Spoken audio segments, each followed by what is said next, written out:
Hello, my dear students. It's Dr. Yogesh Kumar Tiwari, presently working at Government Ma Mahamaya College, Khadgaon district, Korea, Chhattisgarh.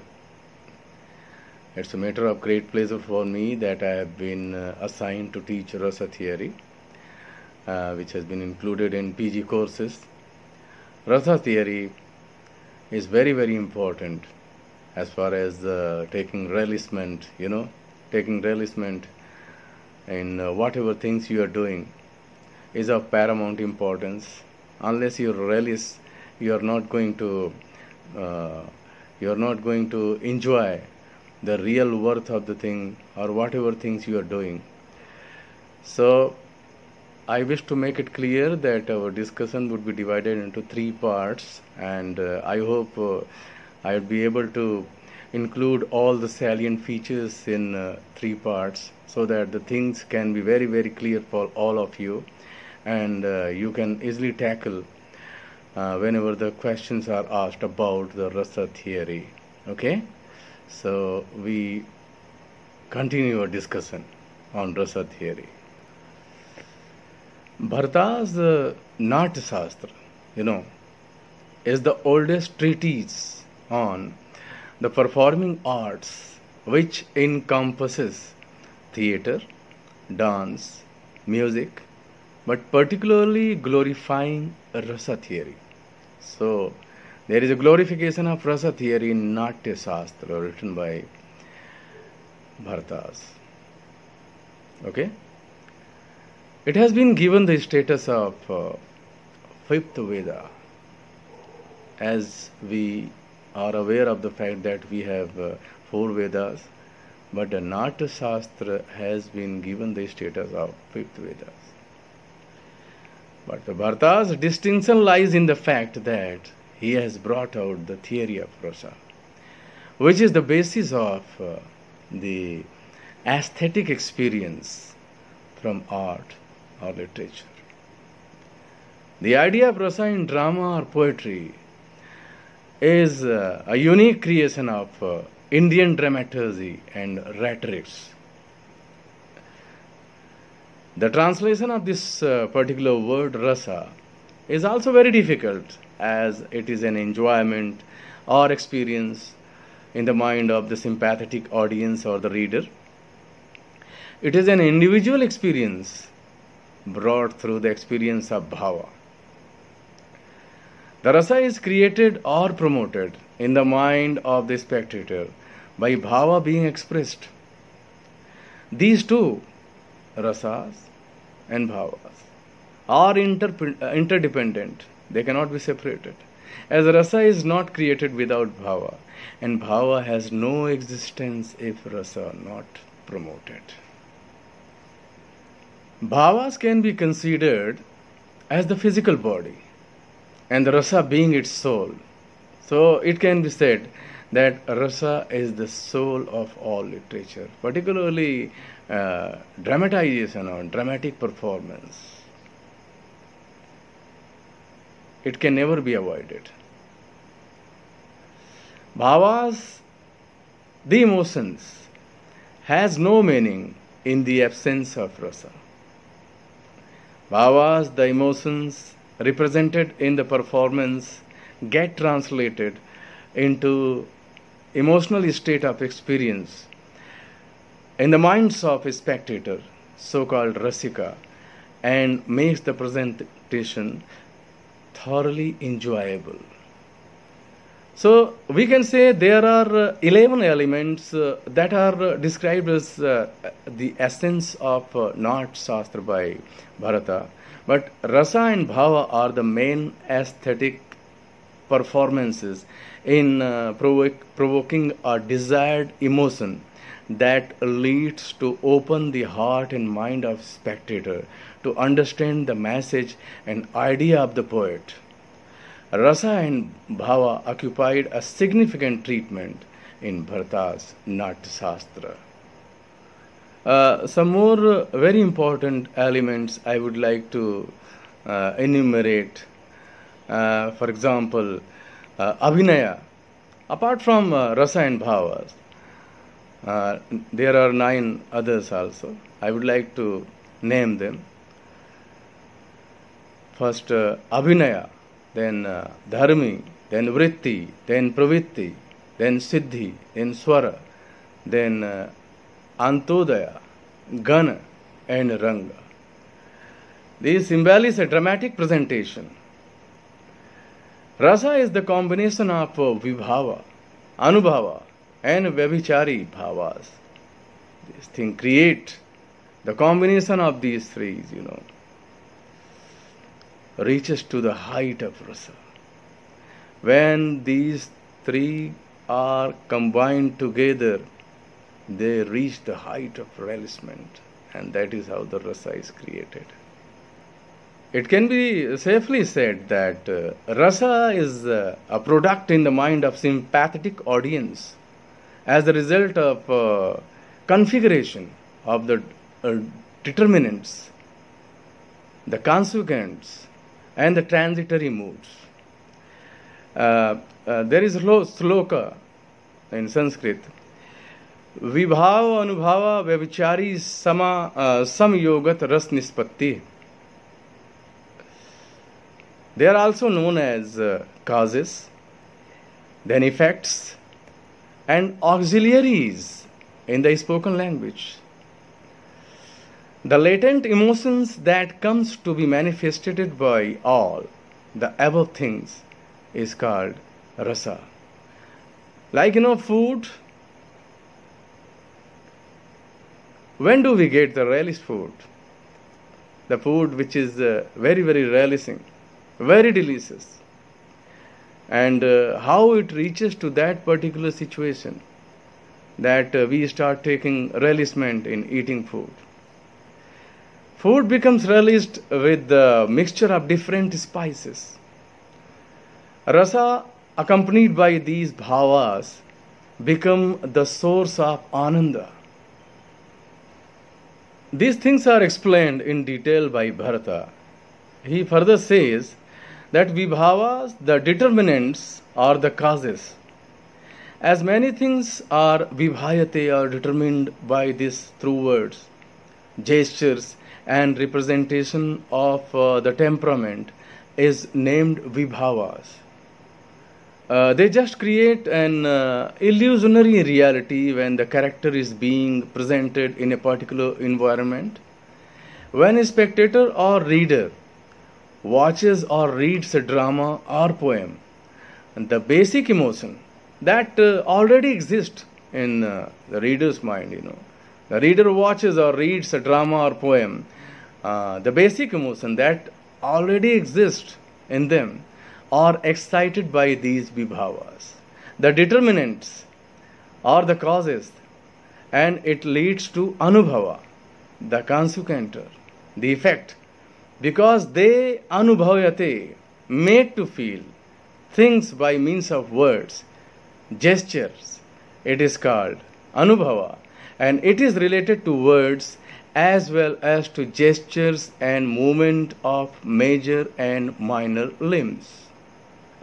This will be a voluntary expression like smile, shedding tears, laughter, scary looks, angry looks, etc. So thus, vibhavas and anubhavas create a state that is called sattva. The vibhavas are of two types, alamban vibhavas and uddipan vibhavas. Just to understand this particular thing, heroes and heroines you must have seen either in film or any of the drama. Hero and heroines are alamban, and seasons, flowers, etc. are the uddipana. So, the emotions, the cause of excitations, retained in the mind of a sympathetic spectator or reader till the rasa is experienced is called sthai bhavas. Static emotions such as love, etc., is of 8 types. The physical involuntary expression follow. The identification of the emotions of sympathetic minds are called sattvic bhavas or responsive emotions like the glances, sweating, horripilations, etc. it can be said that sattvic bhavas are anubhavas, the consequence, but sattvic bhavas are involuntary actions in an exalted state, and anubhavas are voluntary expressions. These are 8 types. I am just naming them just for your knowledge. First one is sweda, that is called perspiration. Then the stambha, then stupefaction, then romance, horripilation, swarbhanga. You know swarbhang, change in voice or tone. Then vipatu, that is trembling, all of the sudden you start trembling. Then vayavanya, discoloration, all of the sudden some happenings make you just discolor yourselves. Then asru, tears. Then pralaya, soon. The emotions, those do not have stability, like vibhavas, sthayi bhavas, but they rise, exist, and vanish quickly, are called sanchari bhavas, the transitory emotions. So these are passing emotions which are compared to that of waves of oceans, that promotes the creation of rasa in the sympathetic mind and submerge into the same. They contribute to the creation of rasa and retains till realization of rasa. These are of 33 kinds. I mean, the number of them are 33. Vyabhichari bhavas, the transitory emotions, are also called sanchari bhavas, which only flash momentarily and do not stay for a long time. The mind and the body, when subjected to an emotional impact, the mind experiences a series of emotions. They traverse between the actor and spectator, make the static emotion, sthayi bhava, stronger, and make the mind respond favorably to the experience of rasa. So they are 33, and I think it worthwhile to name them one by one, just for the sake of your improvement and vocabulary too. It is very, very important. So just listen to these 33 very attentively. First one, nirveda, aversion. Then glani, depression. Then sanka, doubt. Then asuya, envy. Then mad, intoxication. Then sram, weariness. Then alasya, indolence. Then dainya, piteousness. Then chinta, sorrow. Then moh, passion. Then smriti, recollection. Then dhriti, courage. Then vrida, shame. Then chapalta, waywardness. Harsa, joy. Aveg, agitation. Jadata, stupor. Then garv, arrogance. Then vishada, despair. Then atsukya, inquisitiveness. Then nidra, sleep. Apashna, epilepsy. Then supta, dream. Then vibodha, awakening. Then amansha, indignation. Then avhita, concealment. Then ugrata, ferocity. Then mati, knowledge. Then vyadhi, sickness. Then unmad, insanity. Then marana, death. Then trasa, fright. And the last one is vitanka, that is deliberation. All these bhavas are subordinates to the principal rasa. The sentiment is caused by the vibhavas, expressed by the anubhavas, and nourished by sanchari bhavas. When they are joined together, they become rasa. In an ordinary world, due to woman, moon, rati is produced. It is expressed with glands, etc., and enriched by glani, niveda, etc. When the sthai bhava, the permanent mood, is experienced due to vibhava, anubhava or vyavichari bhava, then it becomes rasa. My dear students, according to Bharata, the ras is only laukik rasa. He explains it on the analogy of pak rasa. When we mix food made of rice, wheats, etc. with some vyanjanas, spices, a peculiar taste like sadabhas is produced which gives pleasure to the eater.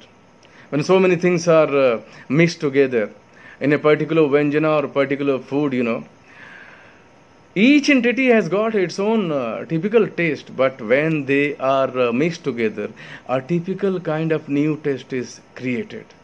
And that is rasa, my dear students. Similarly, with the help of verbal, physical and mental gesticulation, rasa gives pleasure. By the sahirdaya, sympathetic spectator, sahirdaya, as described by Bharata, is a person who can watch the dramatic performance with all his senses undisturbed. We are just moving ahead in terms of dramaturgy. Because this rasa theory is directly correlated with what is being staged upon. Okay? So just keep in your mind as if you are dealing with dramas or plays. Similarly, with the help of verbal, physical and mental gesticulation, rasa gives pleasure, joy to the sahirdaya. Who is sahirdaya? Sahirdaya is a person who has got a sympathetic heart or mind or inclination, that is a spectator. He has been described by Bharata as a person who can watch the dramatic performance with all his senses undisturbed, is a pure and honest person, is an expert in judging the pros and cons, who can ignore a fault and appreciate merit of dramatic performance. The greatness of literature and the ability of actor depend on how best he can achieve and produce rasa in the mind of his spectator or the reader. Suppose you are reading a piece of drama or a particular act, and when dramatist has masterly presented himself through his famous characters, for example, Hamlet. So their pathos or their sorrows become your own self. I mean, your whole self is united with that particular actor, and you start thinking that it is happening with yourself. So that kind of honesty is needed for the relishment. Then the rasa is created, and we are in a position to reach the height of that rasa, the production of that, the beginning of the purest feelings. That is called rasa. The greatness of any of the literature, whether it is drama or poetry, particularly we are discussing in terms of drama or the play, it depends on the ability of the actor, depend on how best he can achieve or produce rasa in the mind of the spectator or the reader. Hence they are called natya rasa, which is very, very important in any kind of art presentation. Bharata has classified rasa into 8, though we have been taught that there are 9, but the Sant rasa was not included by Bharata. So I am going to name them. Just listen to them very, very carefully. First one is Sringara rasa, that is called amorous. Then Hasya, humorous. Then Karuna, pathetic. Raudra, furious. Veer-rasa, valorous. Then Bhayanak, horrific. Then Vibhatsa, repugnant. And the 8th one is Adbhut, that is wondrous. The eight static emotions that are responsible for these eight rasa are, I'm giving them in order. So, love for Sringar rasa, then the mirth for Hashya, then grief for what? Karuna. Then anger for Raudra. Then enthusiasm, Veer. Then fear for what? Bhayanak rasa. Then disgust for Vibhats. It creates a sense of repugnance in the mind. And eighth one is surprise for what? Can you remind yourself? Surprise for what? That is the eighth one. That is Adbhut, wondrous. Just to make the things more clear in the minds, I would like to further add that there are four main rasas. And first one is Sringar. Four main rasas, particular main rasa. Sringar, Raudra, then Bhayanaka, then Veera. Hasya is produced out of Sringar. Hasya is produced out of Sringar. Karun is from Raudra, and Vibhas is from Bhayanaka, and Adbhut is from Veera. Just keep this particular fact in your mind. Bharata has indicated the corresponding colors also. Corresponding colors. And those colors have been correlated with the deities too, for all the eight rasas. Those colors are dark, then pale, then grey, then red, fair, black, blue, and yellow. So these eight colors of rasas respectively. If you just put side by side in order, you will come to know which color is just related with which rasa. Then the deities have also been correlated with rasas. So I am naming them.